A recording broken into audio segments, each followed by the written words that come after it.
Russell Westbrook is back. I never really bought into the idea that Russell Westbrook was washed or that the idea that he could no longer play at a high level. I think that just people on NBA Twitter who always just want to be the first one to say, oh, I was the one who actually gets this first. But no, I do believe that Russell Westbrook is back and that he's finally playing at the level that we all know that he can be doing. He's shooting very efficiently from the three-point line, and he's shooting very well around the rim at, I believe, 73%. So if anything, I do believe that Russell Westbrook is going to be slowly but surely returning back into his form, and you can see more of this coming from Russell Westbrook.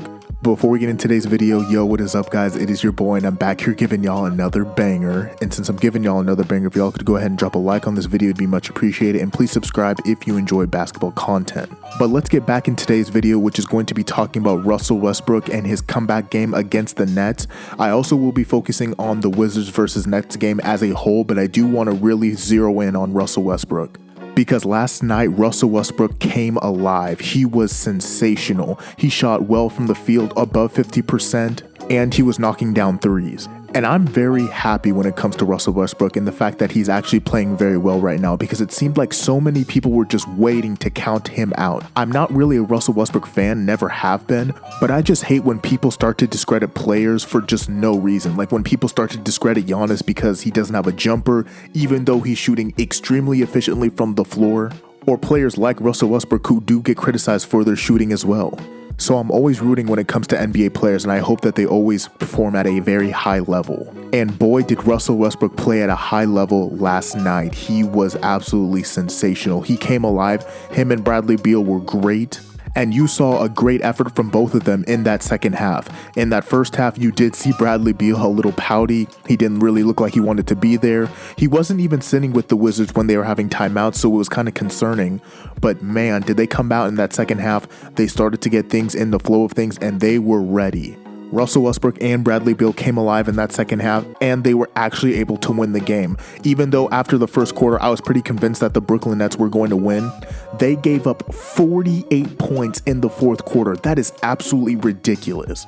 And Russell Westbrook in that fourth quarter was nothing short of great. He had 15 points and 4 rebounds, and he had an assist with 0 turnovers. So he was absolutely great in that fourth quarter, as well as Bradley Beal, who dropped 22 points in that fourth quarter. And when it comes to Russell Westbrook, I'm not exactly claiming that he won't be bad or he will be good, but I do believe that people need to stop discounting Russell Westbrook when it comes to injury, because that's what was going on with him. When Russell Westbrook was on that court and he was having that bad stretch of games, it was very obvious to at least me that he wasn't 100% healthy. You can tell that he was still trying to get in the way of things and trying to get minutes under his legs, and he was trying to battle through injury. The fact that he was out there, even though he was clearly injured, just shows how much of a competitor he is, and just how much he's dedicated to the game of basketball as a whole. I think when it comes to Russell Westbrook, people just have to factor in the quad injury that he was suffering. So if he goes on another bad streak, then hey, you can say, you're healthy now, so what's going on? But if he continues to play well, then he's going to start making people look really dumb who are starting to doubt him, all because he was just injured for the first part of the season. Now let's switch over to the Brooklyn Nets side, who I can't believe actually bottled this game. I can't believe Joe Harris just tried to pass it to Kevin Durant and got it intercepted. Russell Westbrook really hit that shot to end it, and he really just made them seal the game right there. But that game is kind of like a microcosm of what I believe is a major issue when it comes to the Brooklyn Nets, which is defense, which we all knew when they traded for James Harden that they were sacrificing so much of their defense. But I did not believe that they were this bad. The fact that in the fourth quarter, when you needed stops, you gave up 48 points in the fourth quarter is just unacceptable. If you want to be a playoff team, you cannot be this poor on the defensive side. And yes, they didn't have James Harden, but you still should be beating the Wizards, especially when they're coming back from injuries. And no other team has been affected by COVID more than the Washington Wizards. And the fact is that you had a lead, so you can't choke it away, which they did. So that is just inexcusable.